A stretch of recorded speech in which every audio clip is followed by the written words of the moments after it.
from Mount St. Benedict in Trinidad. With me this morning I have Father John Pereira. I am the abbot of the monastery. I was elected abbot in the year 2003, and our term as abbot is for 8 years. I was re-elected in 2011, so I'm on to my second term. In the early days of the monastery, when someone was elected abbot, you were elected for life.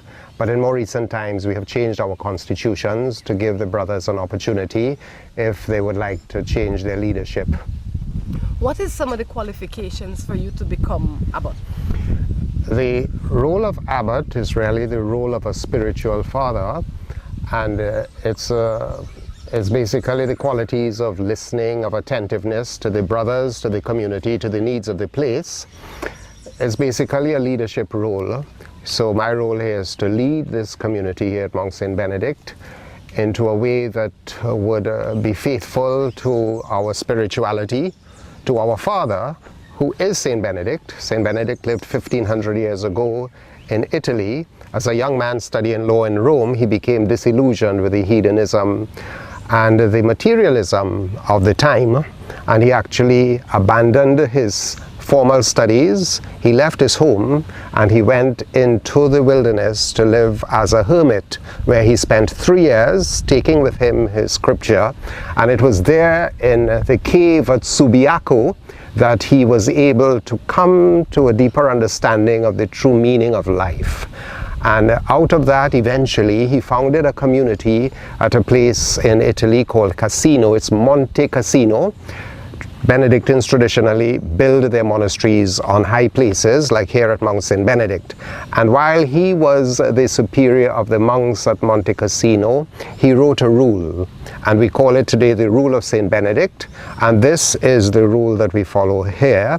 It has come down to us for the past 1500 years, and there are thousands of men and women who live in communities like this all over the world. There is a community of women, for example, in St. Lucia, who follow this way of life. We call ourselves Benedictines. So we here who live here are Benedictine monks, and the women call themselves Benedictine nuns or Benedictine sisters, and we are established in all the continents of the world. I've recently come back from a meeting in Israel where we spent a week meeting with the monasteries in Israel. There are 4 monasteries there, and also monasteries that belong to our particular congregation. What is the rule?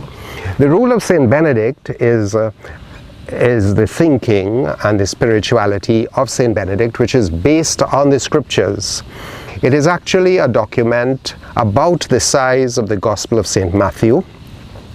There are 72 chapters, and these chapters expose some particular aspect of our spirituality. The longest chapter in the Rule of St. Benedict is the chapter on humility. And for us Benedictine monks, that is the key virtue, the virtue of humility, to be open. The very first word in the Rule of St. Benedict is the word listen. So this is a very important aspect of our spirituality here.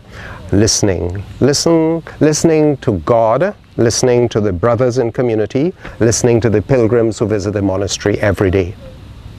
Okay, I thought it was going to be one basic rule, but it's a book.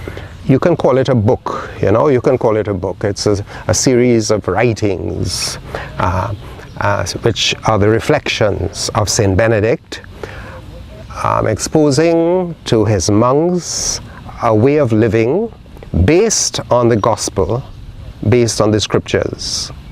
Tell us a little bit about the history of Mount St. Benedict here in Trinidad. The first monks to set up this community came in 1912. It was October the 6th. So just this month we celebrated our 102nd anniversary. 2 years ago we had a centenary anniversary. And the monks who came from a monastery in Brazil, in a place called Bahia. This monastery in Brazil was founded in 1582 by Portuguese monks, and it is actually the oldest Benedictine monastery outside of Europe. And at the time, in the early 20th century, there was the threat of religious persecution by an anti-clerical government who, in the name of progress, was seizing church property and properties of religious communities. And so there was a threat looming very large, and the abbot, or the leader, the spiritual guide of the monks in Bahia, wrote to the Archbishop of Port of Spain a letter asking if the monks would be welcomed into Trinidad, because he was looking for a place that had a certain sense of political stability at the time, and Trinidad being under British colonial rule, he sensed that there would be some level of stability here, and he was looking for a place where his monks could escape in the event of persecution. The Archbishop at the time, John Pius Dowling, responded that they would be welcome, provided that they would assist with the establishment of parochial life in the diocese at the time, assisting, to help set up the church here. And the monks agreed. And so in 1911, Dom Manuel de Caini, the abbot of the monastery in Brazil, came to visit Trinidad to explore the possibility. And while he was here, he was invited to view several properties on the island, and including a property at Aripo, and eventually he settled for this spot. I think he was overawed by the beauty of the scenery, He was also what caught his eye as well was the fact that in the hills here there are springs that provide water. And I remember while he was serving at a certain monastery in Brazil, one of his difficulties there was water. They couldn't get water. And so he made it certain that when he came here he would not have that problem. And so on the 17th of January 2012, he was brought to this spot by the owner of the estate, Mr. Gomez at the time, and he actually fell in love with the place, And so he made arrangements that he would buy and purchase this property. And so when he returned to Brazil, he met with his community, he told them of the options here, and they all agreed that they would come back here. And eventually, as I said before, on the 6th of October, the first 3 monks were sent. And ever since that time, we have been getting water from the spring that he identified in the hills. Mm-hmm. So you don't get public water? No. That is awesome. That is absolutely awesome. Let's talk a little bit about yourself, if I may. Let's go into everyday living, and everyday living is sometimes we make commitments that we fall back on, and it's hard for us to live through. But I would imagine as a father that it is one of the biggest commitments that you had to have made and stick through for the past umpteen years. When did you realize that this is the path you wanted your life to take? Well, actually, the family in which I grew up was a fairly religious family. My father was quite committed to the church, and my mother too was quite involved, in various activities. At home, we would come together in the evening to say our family prayer. I think that instilled in me a certain sense of God and the importance of prayer in one's life. Next to where I grew up, there was a monastery as well of women. It is a cloistered group of contemplative nuns who follow the way of Saint Dominic. Now they are called Dominican nuns. And from around the age of 8, I served as an altar server. And I went to Mass regularly there. And seeing these women who had dedicated themselves to this way of life, it gave me probably an inner love for this way of life. Subsequently, around the time of schooling, my secondary school, I started to read books by a monk called Thomas Merton. And the way he wrote about monastic life instilled in me again a certain desire for this way of life. After leaving school, I obtained a job in a brewery, Carib Brewery. Carib is our most popular beer here. Yes. And I served in the accounts department. And although when I joined Carib, I did not like the taste of beer because beer has a very bitter taste. I think working in that setting and smelling the fumes and offering, eventually I acquired a love for beer. And even in the company, we were given 2 free beers a day if you could have taken it, you know. Wow. And at the end of the month, you were allowed to take a case of beer free home. Wow. So that you can share with your family. Okay. So I enjoyed working there. Actually, I made friends, you know, we developed relationships, you know, we organized parties among ourselves, and I really did enjoy my time at Carib Brewery. But while I was there, from time to time, there would be a little nagging within me, a little nudging, you know, that maybe for me, life would probably be what I need to do is not just making money, enjoying life, making friends, but there was something calling me to live this way of life, and not necessarily here at Mount St. Benedict. So I embarked on a correspondence program where I would write to various monasteries all over the world, Argentina, Chile, England, the United States, Australia, getting information about these communities. And they would send me literature, and then after a while I will just put it on the back burner and continue with my life, you know. How old were you around this time? Well, I joined this monastery at the age of 30. So between 0 and 30 you lived a normal life, for lack of a better term. A normal life. I grew up in a normal family. My parents had 6 children, 3 boys and 3 girls. You know, we had a beautiful relationship. My sister was a little elder than I am, one of my sisters, and sometimes she would invite me to the parties that her girls would organize at the convent over the school, you know. At the time I wasn't such a good dancer, but then while I, you know, met these girls, I made an effort to learn how to dance, and eventually I became quite good at it, you know.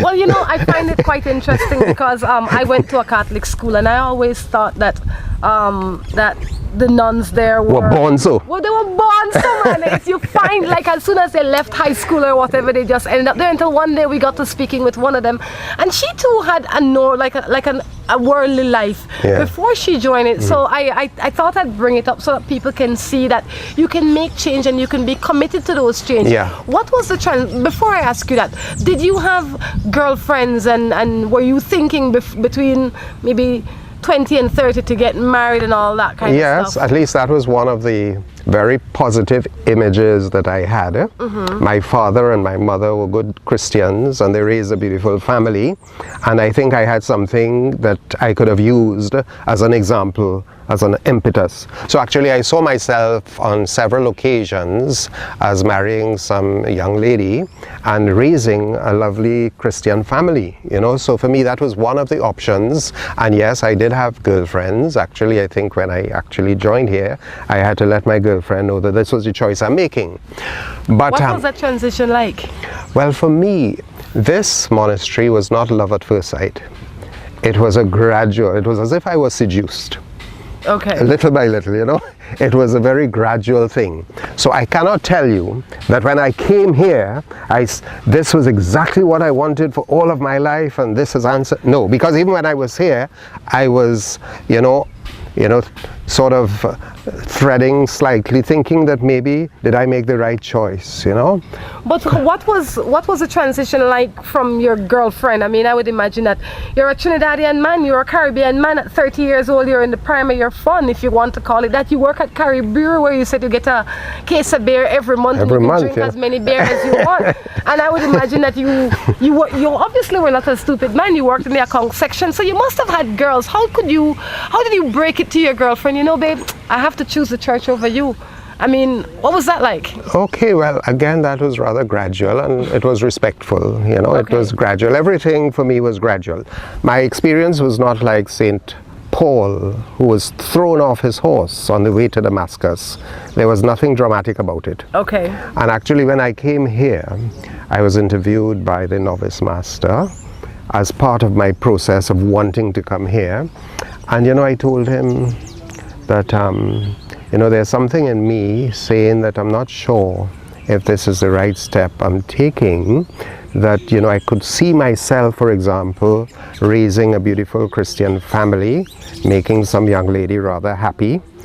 And there is something nudging me all the time that, you know, maybe I should do this with my life.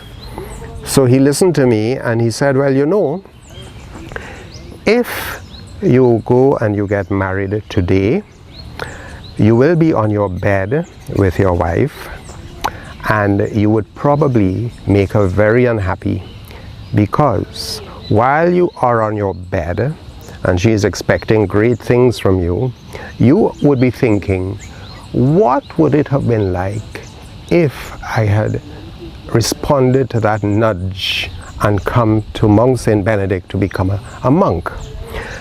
And if it is that you eventually decide that you're going to leave your wife to come here, we would not accept you, because we would respect that you had made a commitment to this woman. You may have had children.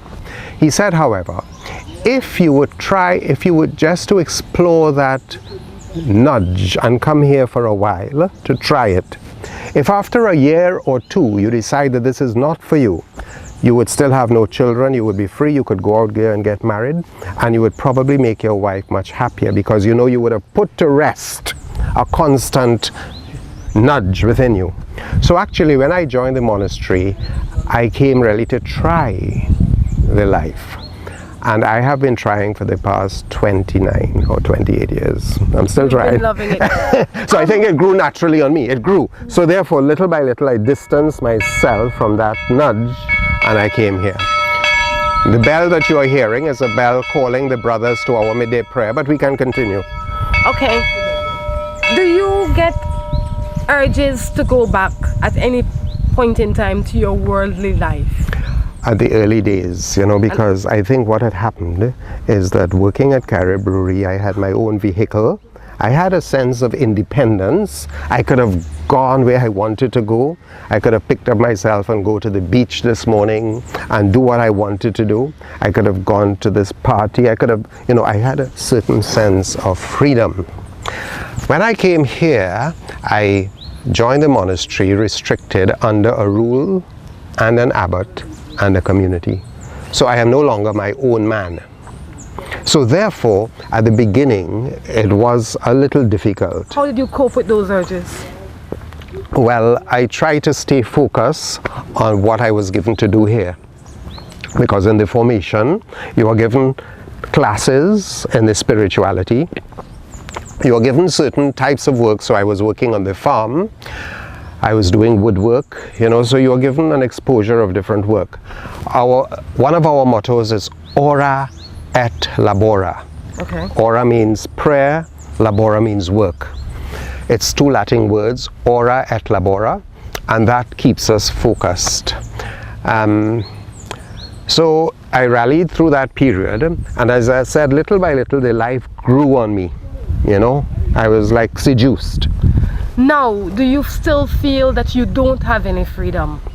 No, I think that what has happened is that as I have grown in this life, I have seen that I have a new type of freedom, a freedom to serve God, to serve the people, and I understand freedom at a different level. Let me ask you one more thing. What did you do with all your earthly possessions when you came here? You probably didn't have much, you were 30. I had a property in Toko. Okay. I gave it to my family. I had a car. I sold it. I had some bank accounts and one or two like investments, and I disposed of them. And before I came here, I gave to my mother what she wanted, you know, what I felt I should have given her. And I donated a small portion here. So that in the monastery, we do not have any personal goods. So even this, I cannot tell you this is my habit. This is called a habit, or these are my sandals, you know, or this is my pen. Our thinking is more in the hour. This belongs to all of us. Wait, so another... So therefore I don't have a private bank. Another father can wear these same sandals? Yes, if it can fit him. No. So the point is, we base our life on the Acts of the Apostles. the early Christian community. If you read in the Acts of the Apostles chapters 2 and 4, you would see how the early Christians came together, they sold what they had, they brought the money to the apostles, and no one was ever in need because everyone was given according to his needs. It is something like the communist way of life. And somebody once said that to be a true communist, you have to be a monk. Because the same thinking of Lenin and Karl Marx and Stalin and these people is that we don't have anything on our own. Everything is owned by the state. Here now everything is owned by the community. And so if I need something, I go to the common fund. So let's say that there is, so am I to imagine that inside the monastery there is one huge closet with loads of habits and you just wear whichever one fits you? No, what happens is that you are assigned. So for example, when you make your vows, you are given a habit. Okay. Your measurements are taken. So therefore this is for you, your use. Yes. But it doesn't mean to say it is your property. Good. It belongs to... Kind of like your passport. Yeah. Kind of like your passport. So it's one of the principles of Benedictine monastic life is that we own everything in common. As I said, it's something like the communist way of life when it's lived well, but if you had read Animal Farm, you will see eventually some animals are more equal than others. Yes. So sometimes it doesn't really work, but to live this communist way of life, you must have a type of love within you. So we are all here because of love. What we're going to do, we're going to take a quick break and come back with the Father right here from Mount St. Benedict. Welcome back to Morning Matters right here from Mount St. Benedict. Father John in with us this morning. Father John, how you doing? So far, so good. So far, so good. All right, let me jump right into some matters with you because, you know, I figure you are the man for the job. All right. Let's see what we have here. I am a married man, but I don't love my wife anymore. So I walked out of my house and moved in with someone else that I love. Did you think I made the right choice? I think the crucial word there is anymore. He doesn't love his wife anymore. What that means is that he loved his wife at one point. Yes. And it happens in several relationships. The wine runs out. The wine of human kindness, the wine of understanding. And I think marriage particularly is something that doesn't even come naturally, because each of us is an individual on our own. We were born on our own and we will go to the grave on our own. Marriage does not come naturally. Marriage is something that we each need to work at. And I do not know how long this man was living with his wife, but the question he may need to ask himself is whether he paid particular attention to the work of the marriage. In other words, once you put the ring on the finger of the young lady, you think you have her in the bag and you can do anything you want. I'm not saying that that applies to this gentleman. What I want to know from him is whether he took time to develop. I mean, if you get married to someone, normally you would not do that because you hate the person or that someone forced you into it, but there must have been some connectivity. Now, what may need to be done, he may need to go back to try to see if he can recapture what made him live with this woman in the first place, and why did they drift apart? Was it that they were not working at it in the simple things of life?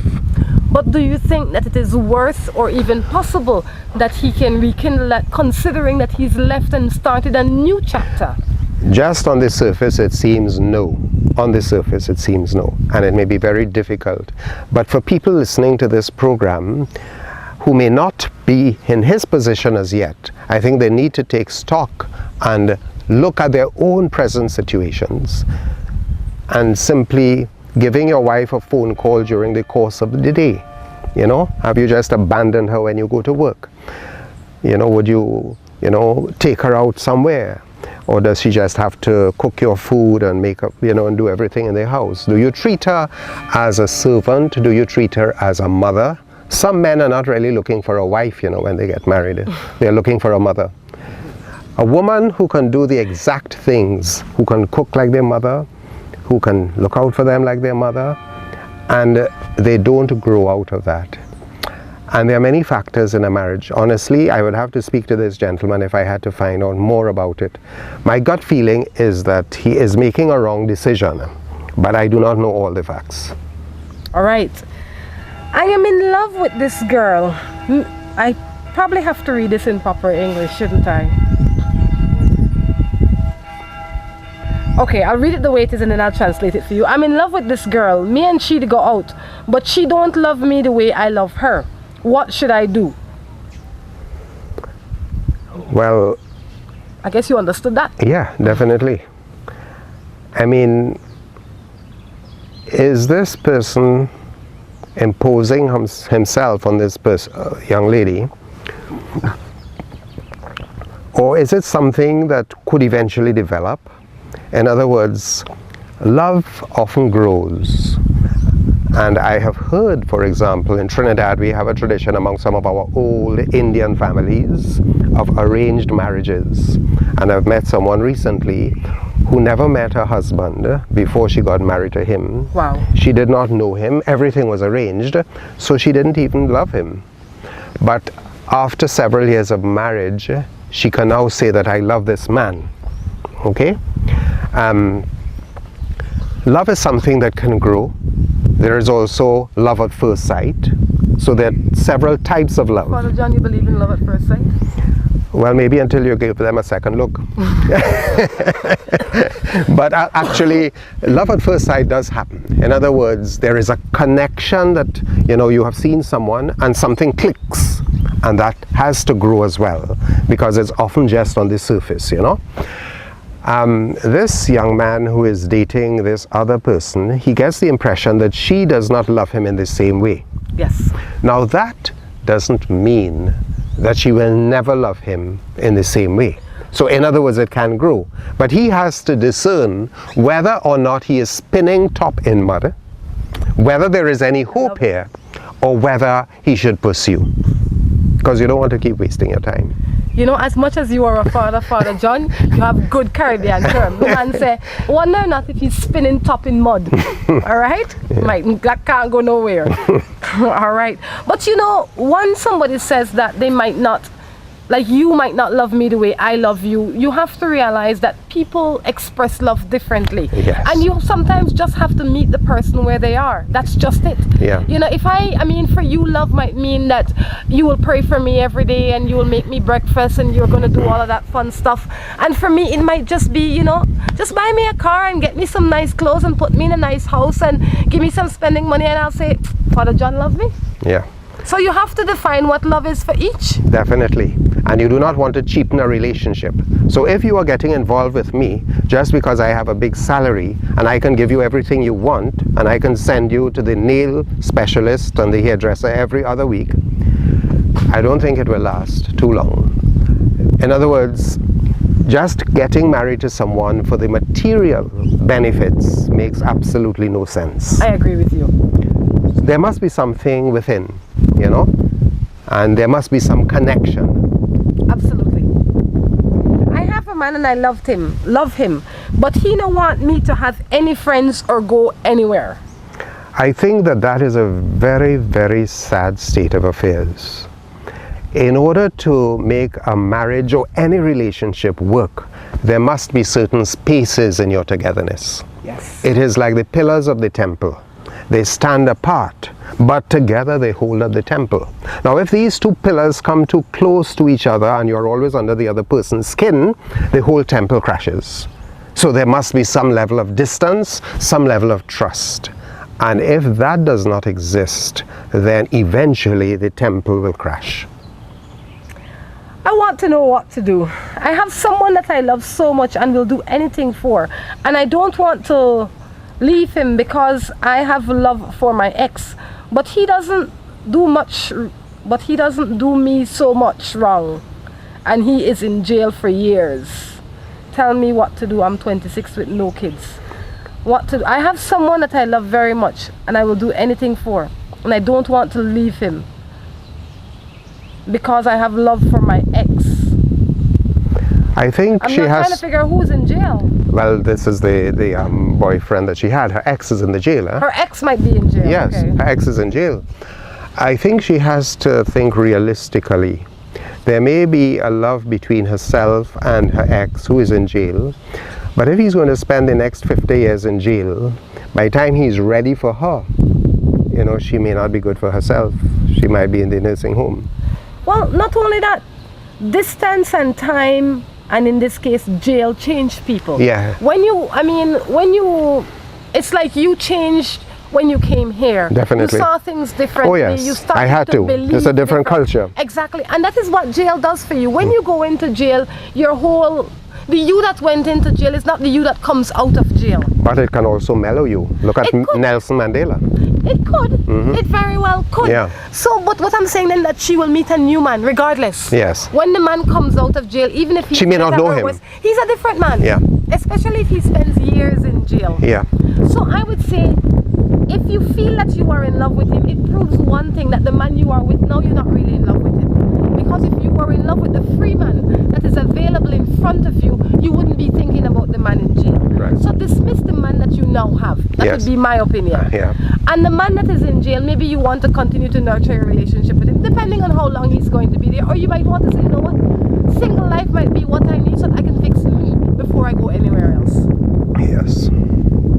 And that is what she probably has to attend to, addressing issues within herself. Certainly. Because it's only when you are strong that you can be of any good to your partner.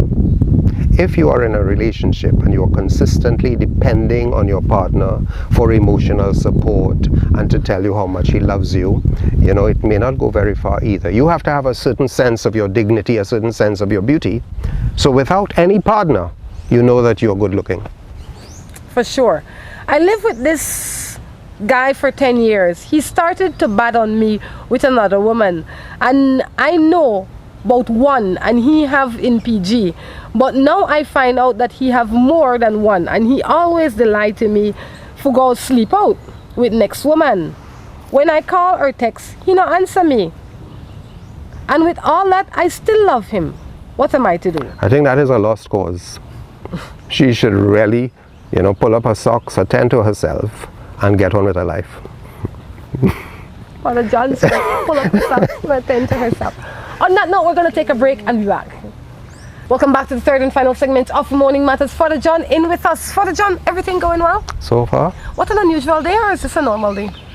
Actually, every day is a normal day, but every day is different. I like that. I absolutely like that. Why do you think people make decisions and then change their minds but don't tell the person that they made the commitment to that their mind has been changed? I think it has to do a bit with the level of maturity, because ultimately we need to be honest with people who we are with. And if it is that I'm not getting the same vibes from you that I had 2 years ago, I need to let you know that. I think honesty, as the old people would say, is the best policy. And honesty in any relation would help to make that relation much more healthy. Lack of honesty. Good morning, Rhonda. I had a baby for this guy. Through my 9 months, he never wanted to see me.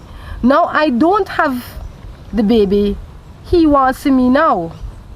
I guess she's supposed to say, no, I don't have the baby. He wants to see me now. What am I to do? I think in relationships we need to take people as they are and accept situations as they arise, accept the consequences. She was in this relationship with this man and she got pregnant. He now, it seems, does not want to accept the responsibility. He seems to want this young lady to address his own need for pleasure and to get on with life. But once a baby was on the horizon, he took a back seat. So that shows you that he's not responsible and he's not thinking of the girl, he's only thinking of his own enjoyment. Once the baby is no longer on the horizon, he wants to get back with the young lady, because again he wants to explore the possibility of pleasure and so on. So I don't think that it is a healthy relationship, and she should not accept him into her life again. Father John, she has the baby. When she she has the baby? She has the baby. Oh, I thought she lost the baby. Yeah, it's good Creole for you. She now has the baby. When she was pregnant, he was nowhere to be seen.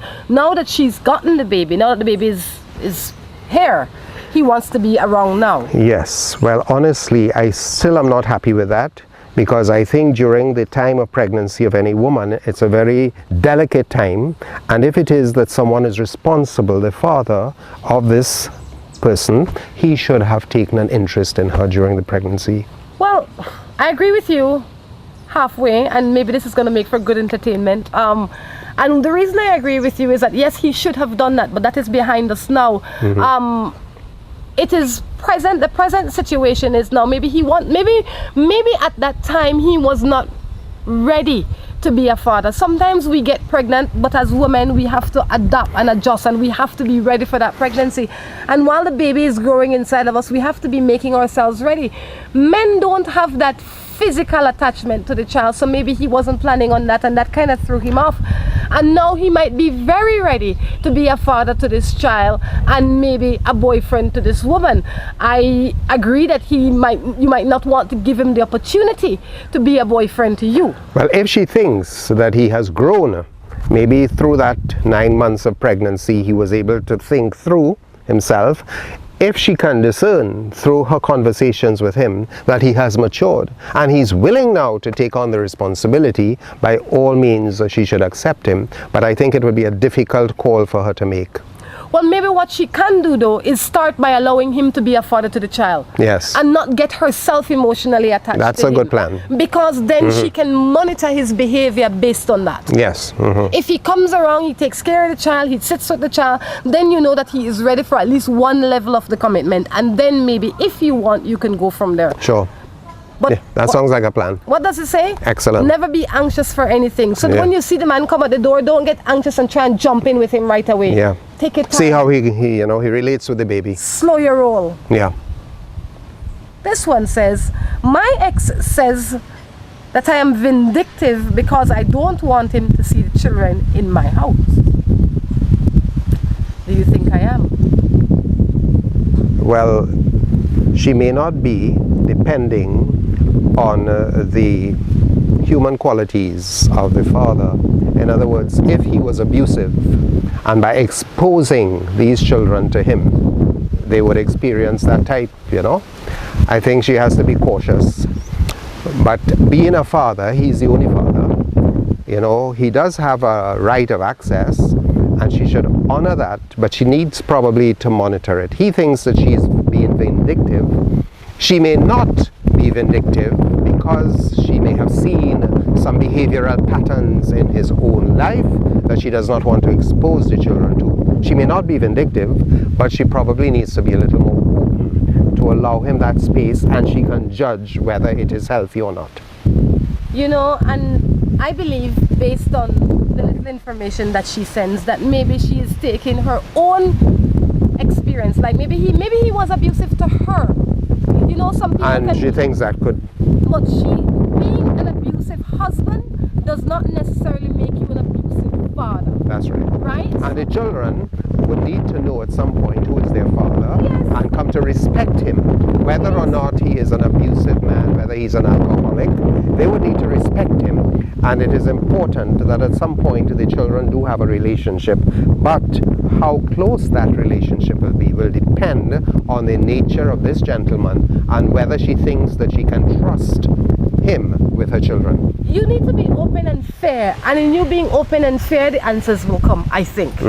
Father John, I don't want to keep you any longer. I'm sure that there's things going on inside that monastery that you got to take care of. Definitely. You are a boss inside there. There's God and then there's you right inside there. So I have to say thank you so much for stopping in, allowing us to get this chance to speak with you this morning.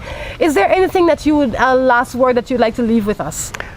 I think for each one of us, there must be a search for true meaning of human existence. We are often carried away by the externals, the bright lights, the cars, the houses, the material things in life.